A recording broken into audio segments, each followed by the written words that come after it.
목사 안수 받고요. 그전에는 뭐 청소년부나 청년부 설교 때 어버이 주일에 관련된 설교를 했었는데, 오늘 특별히 하나님이 한 주간 또 저에게 주시는 마음이 커서 우리가 하나님 아버지를 신을 아버지라 부를 수 있게 됨과, 여러분이 부모가 된, 그리고 여러분이 자녀가 된 이 하나님의 엄청난 은혜와 사랑을 오늘 한번 여러분 각자 자리에서 체험하고 돌아가시길 예수 그리스도의 이름으로 축복합니다.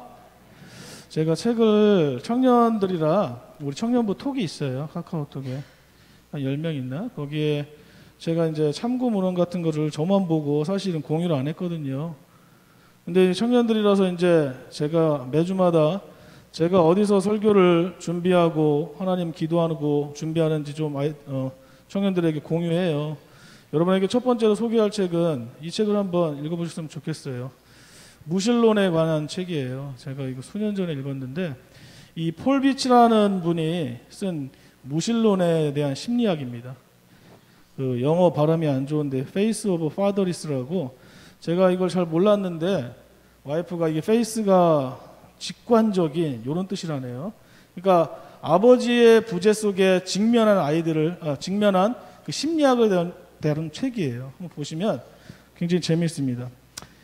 무신론이, 이 사람들은 진리인 것처럼 이야기를 해요. 그걸 또 본인만 알고 있으면 되는데 사람들에게 영향을 끼치니까 그게 문제인 거예요. 그래서 이 사람들의 심리에 대해서 연구한 책인데, 살아온 과정 속을 보니까 굉장히 재밌는 걸 발견했습니다. 바로 아버지로부터 부정적인 경험, 또 아버지로부터 받은 상처, 그로 인해서 하나님 아버지까지 부정하게 되는, 그래서 무신론의 철학자가 되고 무신론의 아버지가 됐어요. 이 사람들은. 제가요, 주님을 부르심을 받기 전까지는 저는 책 읽는 거와는 거리가 먼 사람이에요. 요즘은 아이들한테 뭐 어렸을 때부터 뭐 조기교육이라고 듣지도 않는데 옆에서 막 읽어주고 막 그러잖아요. 영어도 읽고 막 알아듣지도 못하는데, 저는 그런 교육을 받은 사람이 아니에요. 30년까지 제가 무슨 책을 보고 이런 건 없었어요. 근데 이 신앙생활을 하다 보니까 성경책이요, 이거 없이는 사실 신앙생활이 불가능하잖아요. 그래서 억지로 읽기 시작했고, 거기다가 하나님이 책을 온탕 읽게 하시려고 신학 공부까지 시키셨어요. 그래서 지금은 당연히 제가 신앙의 기준이 되니까 항상 이 성경책과 각종 책을 끼고 살아요. 읽어요.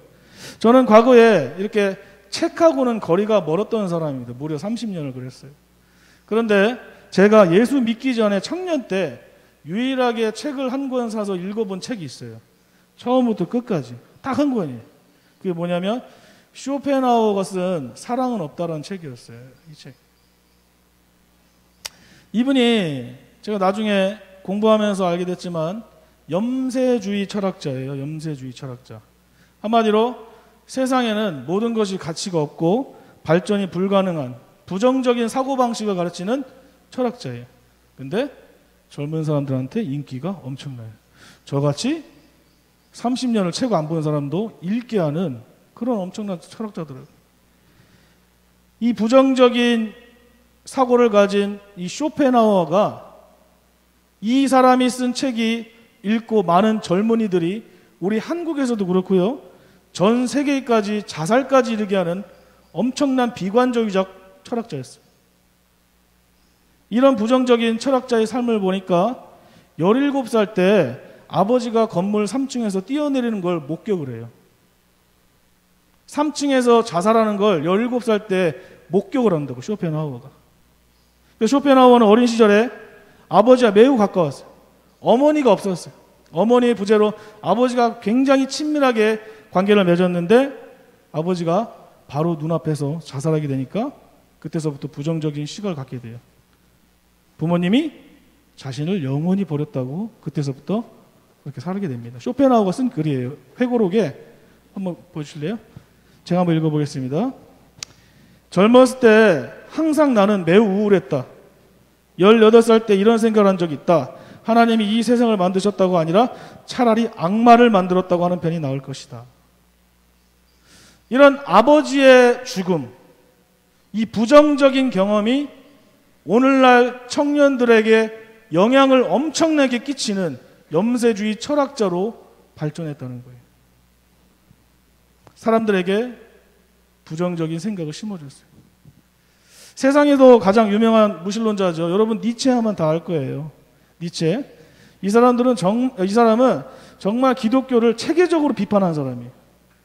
얼마나 말을 너무 잘하는가. 글도 너무 잘 써요. 그런데 니체의 유아 시절을 보니까 아버지와의 관계가 굉장히 좋았어요. 근데 기억이 안 날 만큼 너무 짧았어. 5살 때까지 아버지와 친밀하게 관계를 맺었는데 36살 무렵에, 아버지가 36살 무렵에, 그 아이 니체가 5살 무렵에 아버지가 죽게 돼요. 병으로. 이거를 아버지가 병들어 죽은 걸 하나님과 연결을 시켜서 신은 죽었다고, 아주 유명한 말 있죠. 신은 죽었다고 니체가 만든 거예요. 말하고 전파하는 그런 사상 철학자가 됐습니다. 이렇게 많은 무신론자들이 육신의 아버지와 갈등과 아픔 속에서 지금까지 오늘날까지 영향을 끼치는 무신론자가 되었다는 거예요. 이 무신론자들의 공통점이 뭐예요? 아버지의 부재를 통해 신은 없다. 신은 존재하지 않다. 자신들이 충족하기 위해, 만족하기 위해 신은 가상으로 만들었다. 육신의 아버지의 상처가 이 철학자들의 심리를 왜곡시켰고, 더 나아가 너무나 무서운 살아계신 하나님을 받아들이지 않게 했다는 겁니다.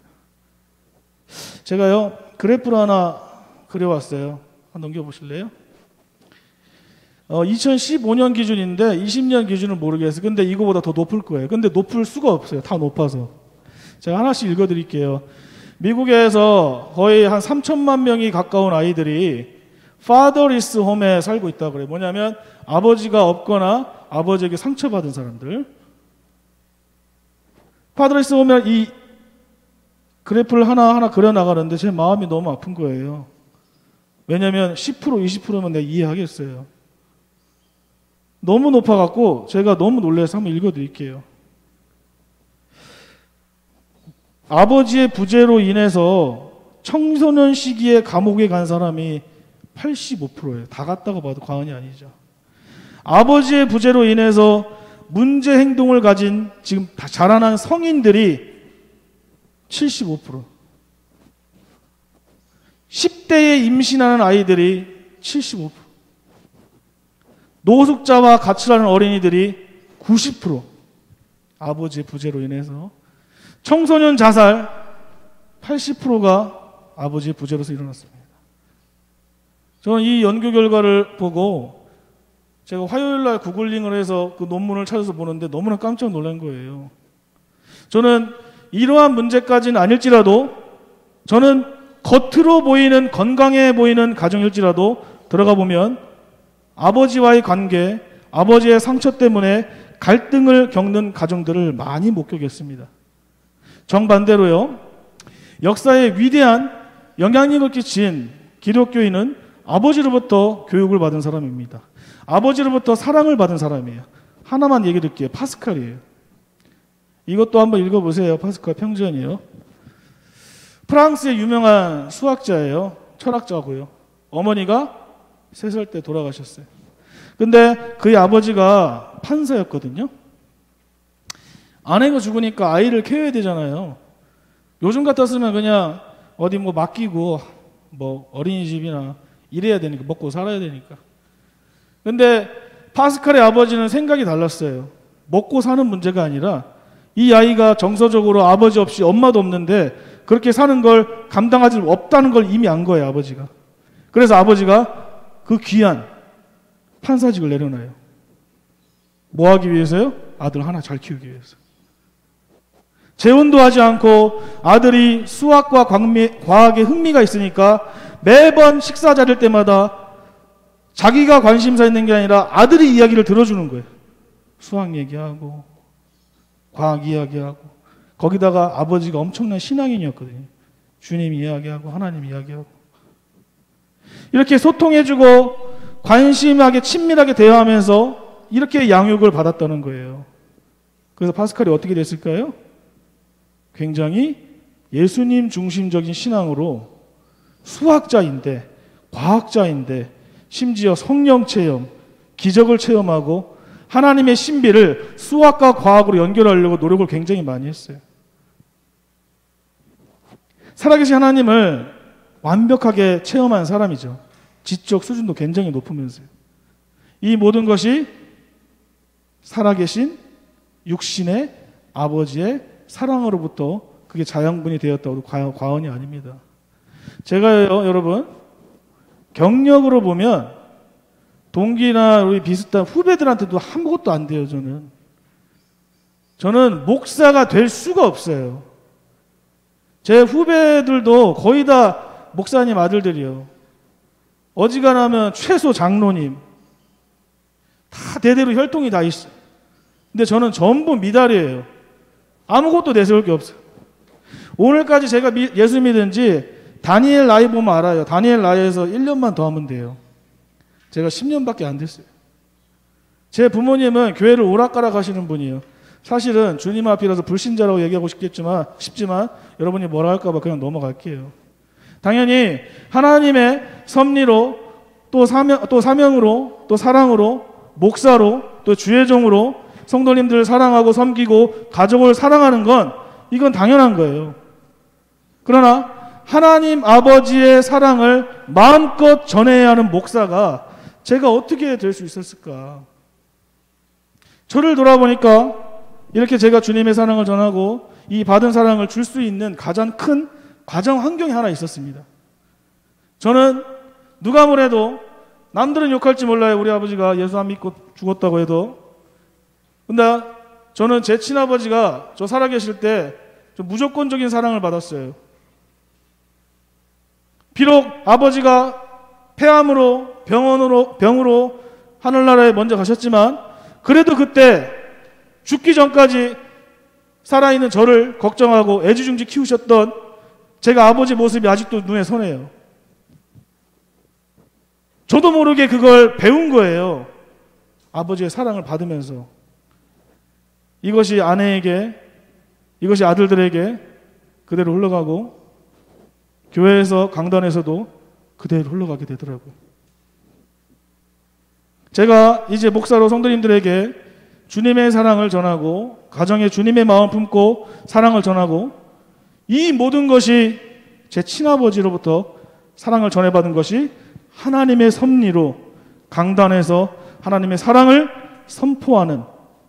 선포하기 위한 하나님의 섭리인 줄 믿어요. 저는. 더 감사한 건 이것이 밖에서 그냥 아무것도 없이 그냥 사랑 타령만 하는 사람이 아니라 이게 복음과 만난 거예요. 복음과 만나서 복음과 함께 전하는 사람으로 저는 존재가 다시 태어났습니다. 사랑하는 성도 여러분, 우리 어버이 주를 보내면서 우리 부모님의 은혜에 감사하면 동시에 저는 한 가지 더 중요한 게 있어요. 우리가 부모됨의 중요성을 망각하시면 안 됩니다. 어버이 주일이라고 해서 마냥 아버지로서 엄마로서 이게 아니라 우리가 부모됨을 다시 한번 생각하는 거예요. 더 나아가 우리 하나님 아버지의 사랑으로 우리의 가정을 치유하는 오늘 주일이 되기를 주님의 이름으로 축복합니다. 오늘 본문을 통해서 하나님이 주는 메시지는요, 육신의 아버지의 잘못된 관계가 여러분 자녀들이 하나님을 만나는 큰 걸림돌이 될 수가 있어요. 특별히 이 땅에서 아버지로 살아가신 분들에게 제가 먼저 수고하고 버티고 견뎌내신 거 주님의 마음으로 위로하고 존경의 마음을 전해요. 그러나 혹여나 오늘까지 살면서 이 자녀와의 문제, 아내와의 갈등, 더 나아가 이 가정의 문제를 지금까지는 그것이 세상의 삶이고 세상의 이치고 이것이 인생이라고 혹여나 그걸 인정하면서 그냥 견뎌내시고 있는 분들이 혹시나 이 자리에 있는지 모르겠어요. 그래서 이 유명한 말이 나오죠. 대부분 라떼는 말이야. 우리 어렸을 때는, 우리 조선시대에는 말이야, 우리가 자랄 때는 맞아요. 그땐 그랬어요. 부정하는 건 아니에요. 그러나 여러분의 옛 모습은 하나님의 아버지를 통해 존재가 다시 태어난 줄 믿습니다. 예전에 그때는 그 시절을 인정해요. 인정 안 하는 거 아니에요. 여러분의 수고 때문에 오늘날 많은 후배 목사들도 그렇고 성도님들도 그렇고 많이 누리게 됐어요. 이것은 인정해요. 그러나 주님의 사랑으로, 주님의 사람으로 다시 태어난 걸 믿으시고 인정하셔야 돼요. 제가 예를 하나 들어볼게요. SNS 쓰려다가 또 그거 계속 쳐다보고 있을까 봐 안 올렸어요. 뭐냐면, 교회를 그냥 다니기만 하면 아무리 훌륭한 영적 지도자를 두어도 절대 변하지 않습니다. 저는 이것을 어떤 것보다 확신해요. 그리고 주변에서 굉장히 많이 목격했습니다. 강아지가 두 발로 걸어 다닌다고 해서 사람이 될 수가 없어요. 남자가 여자 화장실 간다고 해서 여자가 될 수 없는 거죠. 죄인된 우리가 교회를 그냥 다닌다고 해서 의인이 되는 건 절대 아닙니다. 저는 어버이 주일을 맞아서 여러분 자녀들 한번 보세요. 우리의 자녀들이 부모님이 볼 때만 공부하는 척, 부모님이 볼 때만 욕 안 하는 척, 부모님이 볼 때만 안 음란하고 예배 잘하는 척, 이렇게 만들고 싶으세요? 아니면 보이지 않더라도 자기 일에 정말 열정적인 사람을 만들고 싶으세요?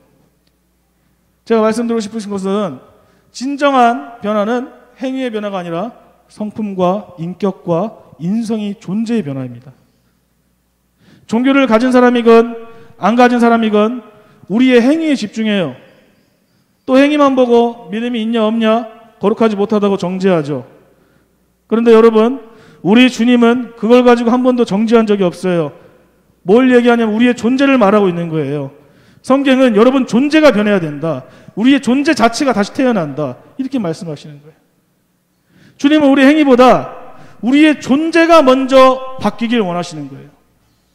우리의 속사람이 변하지 않으면 교회를 100년 다닌다고 해서, 부모님이 목사, 장로, 권사라고 해서 1000대째 예수 믿는다고 해서 절대 그 사람은 변하지 않습니다.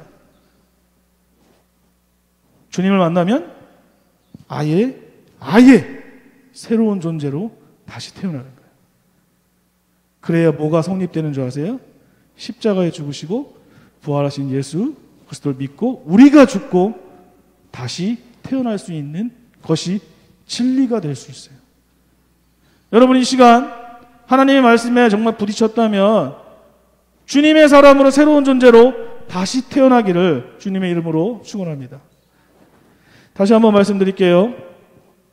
이 땅의 아버지들, 여러분이 지금까지 살아오신 거 정말 주님의 이름으로 축복하고 앞으로도 복을 계속 빌 겁니다. 목사로서. 그러나 예전의 나는 이렇게 할 수밖에 없었다고 인정하는 걸 뛰어넘어서 주님의 사랑으로 다시 태어나 존재가 바뀐 아버지분들은 오늘 결단하셔서 옆에 자녀가 있다면 자녀에게, 옆에 아내가 있다면 아내에게 주님의 마음을 품고 결단하며 사랑으로 다가가는 한 주가 되기를 예수 그리스도 이름으로 축복합니다. 자, 그러면 너무 일방적인 하나님만 이야기했죠. 그러니까 아버지 된 분들을 한번 위로하고 싶어요. 그러면 현실을 살아가고 있는 아버지의 마음이 어떨까 글로 적어봤어요. 이 부족한 목사가 봐도 대부분은 아버지가 최선을 다하는 것 같아요. 우리 장로님도 그렇고 여기 이기용 집사님, 우리 목사님도 그렇고 요셉 집사님 다 아버지네요. 근데 여러분은 최선을 다한다고 생각하는데 자녀가 그걸 좀 부족하다고 느끼는 것 같아요. 그죠? 때로는 아버지가 열심히 사랑했는데 그 열심히 정반대로 가정에게 상처를 주는 경우도 있습니다. 자녀들에게. 또 오늘날 많은 크리스천 가정들이 이렇게 상처가 되고 깨어지는 교회들이 많이 있습니다. 우리 교회에도 있을까요? 그런데 여러분, 제가 진리 하나를 선포하려고 해요. 복음은 이런 깨진 가정, 상처투성이인 가정, 아버지의 부재에 있는 가정에도 복음은 그대로 복음이어야 돼요. 그래서 아버지에 대한 부정적인 경험이나 혹여나 이 자리에 아버지가 존재하지 않더라 할지라도 예수 그리스도를 통해 하나님 아버지를 만난다면 아버지가 훌륭하든 훌륭하지 못하든 그 모든 것을 뛰어넘는 것이 바로 복음이고 그것이 복음의 능력입니다. 왜냐하면 복음은 우리가 예수님을 통해 하나님 아버지의 관계 속에 깊이 관여하기 때문에 그래요. 사랑하는 성도 여러분, 예수님께서 내가 메시아다라보다 더 위험한 말이 뭔지 아세요? 혹시 아시는 분 계세요? 내가 메시아다보다 더 무서운 거, 유대인을 확 화나게 했던 거, 하나님을 아빠라고 불러요. 깜짝 놀라는 거, 유대인들이 아주 큰 충격에 휩싸였어요. 예수님이 하나님을 아빠라고 부르니까 유대인들이 혼비백산 된 거예요. 유대인들은 엘로힘을 하나님을 부르질 못해요. 제 이름이 박대현인데 현대박어로 불러요. 부르는 것 자체가 죄라고 신성모독이었어요. 하나님 함부로 부르는 게. 그래서 실제로 헬라어로 아도나이라고 그래요. 하나님을. 근데 하나님이 아니에요. 그 스펠링. 특별히 또 신기한 것은 이 아빠라고 하는 것이, 아바라고 하는 것이 아람어로 우리랑 비슷해요. 아빠라는 거. 그래서 위로 올라가면 언어가 하나였다는 증거이기도 합니다. 자, 아람어로 또 재밌는 게 있습니다. 임마가 뭐냐면 엄마예요. 우리말보다 훨씬 조금 이상하죠. 엄마한테 임마 할 수 없잖아요. 근데 제가 어제 어머니랑 밥 먹다가 어머니랑 좀 말다툼은 아니지. 제가 좀 이렇게 교회에 뭐 이렇게 함부로 얘기했나 봐요. 근데 어머니 상처받았어요. 그래서 엄마로 통화 밤늦게 해서 임마 했죠. 엄마는 상황도 모르고 그냥 화내고 끊으시더라고요. 제가 이걸 왜 이야기하냐면 임마와 아바는 굉장히 아름다운 표현이에요. 이 뜻을 우리가 모르고 기도할 때 아버지, 하나님, 이렇게 단순하게 다가가니까 얼마나 아름답고 크게 다가오는지 우리가 실감을 못하는 거죠. 하나님을 그렇게 아빠라고 부르는 것에 대해서 유대인들이 얼마나 충격을 받았는지 신성모독이라고 그때서부터 예수님을 죽여야겠다고 생각해요. 예수님께서 하나님을 아버지를 부르는 것에 제자들도 충격받았죠. 그리고 감동받았어요. 빌립이 이렇게 얘기해요. 요한복음 14장 8절 나오나요? 같이 한번 읽어보겠습니다. 시작.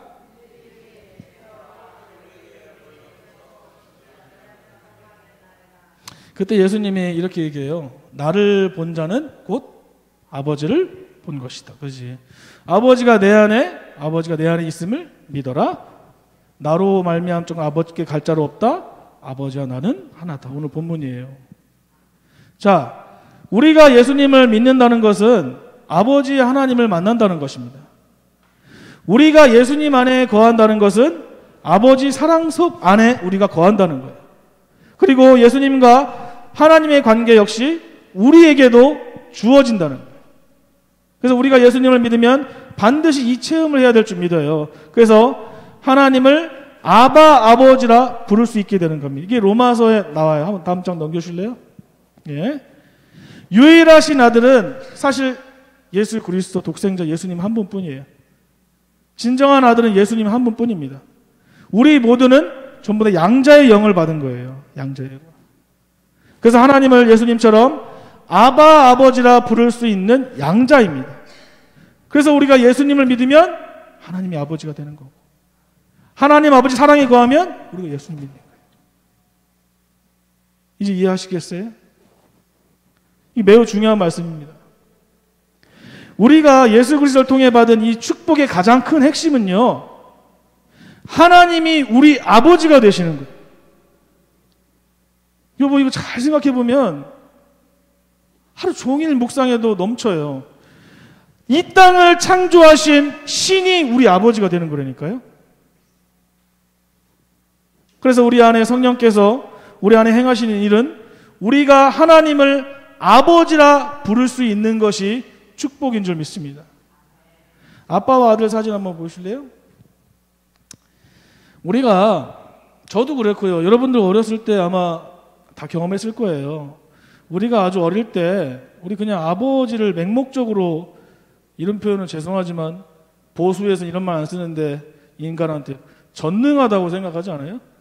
우리가 한 5살, 6살만 돼도 아버지가 하나님보다 높은 것 같아요. 그죠? 뭐든지 다 사달라고 하면 다 사줄 수 있는 것처럼 장난감 가게만 가면 내가 원하는 것을 다 사줄 수 있다고 생각해요. 내 육신의 아버지가요. 그런데 조금씩 7살, 8살, 9살 막 이렇게 넘어가다 보면 뭐 사달라고 할 때 자꾸만 주저하는 아버지를 보게 돼요. 아, 아버지는 손이 작구나. 그걸 좀 깨달아요. 우리 두엘이는 제가 아예 돈을 안 들고 다니니까 그냥 손이 없는 줄 알아요. 이렇게 여러분, 육신의 아버지는 크고 작고 구별이 돼요. 앞에서. 근데 전도서 2장 24절 말씀, 사실은 이게 구절이 엄청 많은데 하나만 들고 왔어요. 같이 한번 읽어볼까요? 시작.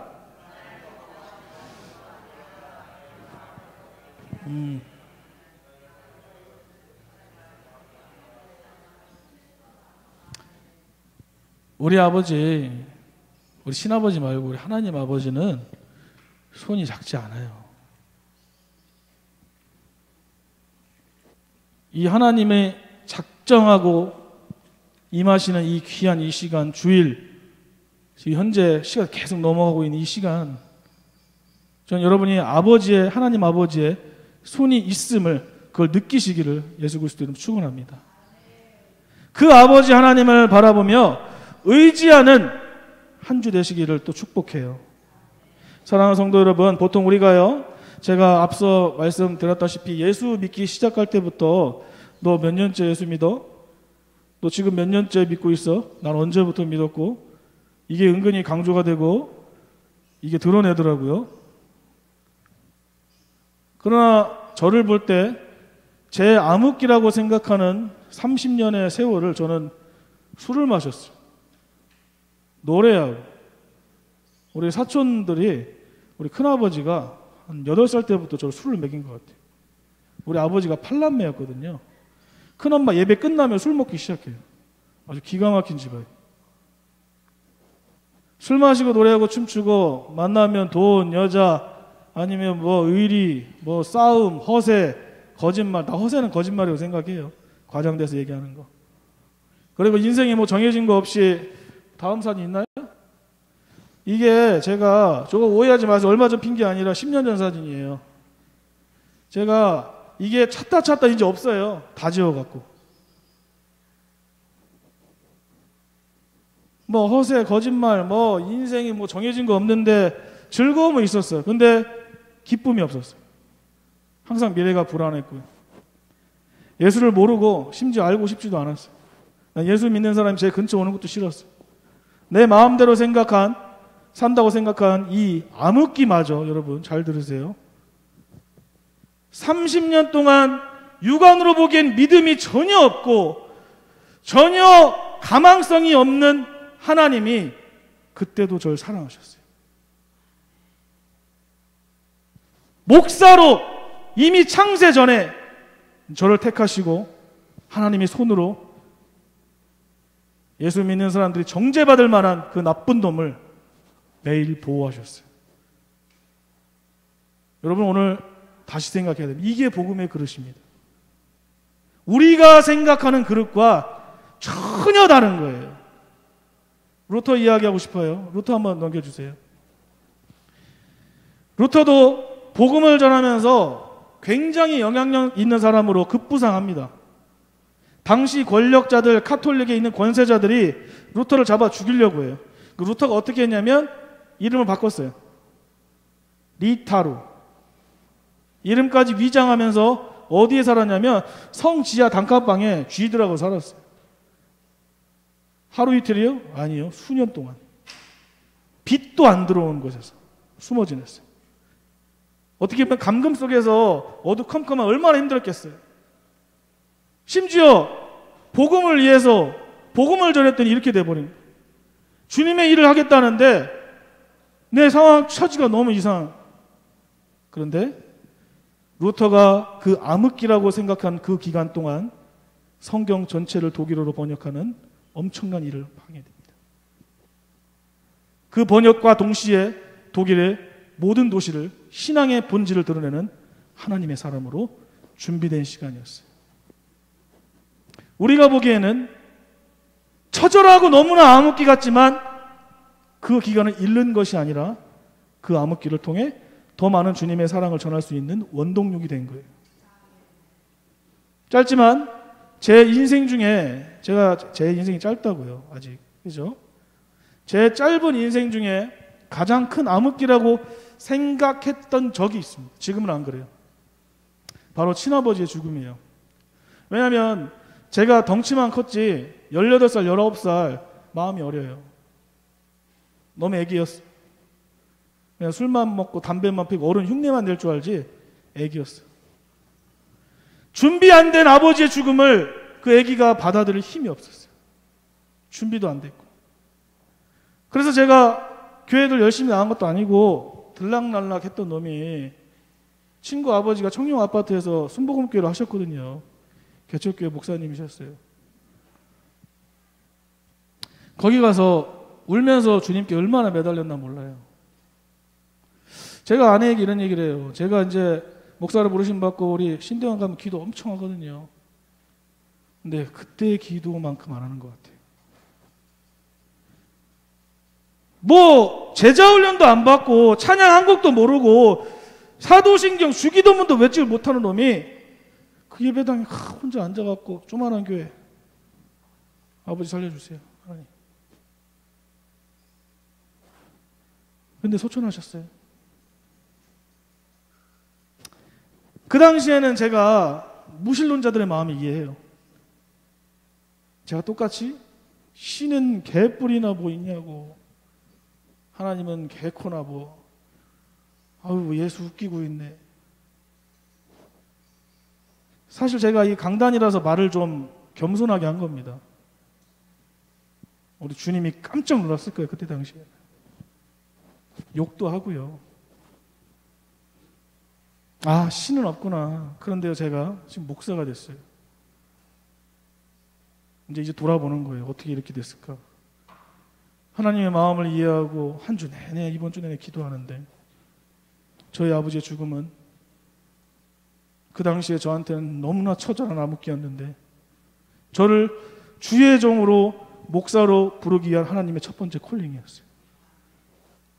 심지어 이번 한 주 내내 주님께 여쭸어요. 저 왜 목사 시켰어요? 근데 주님이 저에게 이런 마음 주시는 거예요.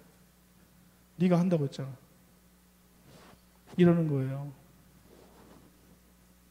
네가 12년 전에 청룡아파트 개척교회에서 아빠 살려달라고 기도하면서 네가 네 입술로 하나님, 예수님 일 뭐든지 다 한다고 네가 그때 네 입으로 얘기했어. 그래서 내가 너를 목사로 쓰는 거야. 이러시는 거예요. 제 친아버지 죽음만 보면, 자체만 보면 너무 슬퍼요. 지금도 일어나지 않았으면 좋겠어요. 사실은 아버지 살아계셨으면 좋겠어요. 우리 와이프 엄청 이뻐했을 텐데, 우리 다니엘하고 사모. 그러나 하나님의 공의, 하나님의 섭리로 저를 사용하셔서 더 밝은 빛을 드러내기 위해서는 아버지의 죽음이 저에게는 반드시 필요했습니다. 사랑하는 성도 여러분, 울보 안 되려고 참는 거예요. 좀만 기다려주세요. 요즘 제가 강단에서 계속 울어갖고 큰일 났어요. 혹여나 여러분이 오늘까지 살아오시면서 자신이 암흑기에 계시다고 생각하는 분들이 이 자리나 아니면 목원 중에 있는지 모르겠어요. 저는 오늘 그 암흑기가, 그 그늘이, 그 우울이, 그 불안이 우리를 더 보호하시고 더 풍성하게 사용하고 싶어 하시는 하나님 아버지의 섭리라고 인정하시길 주님의 이름으로 부탁드립니다.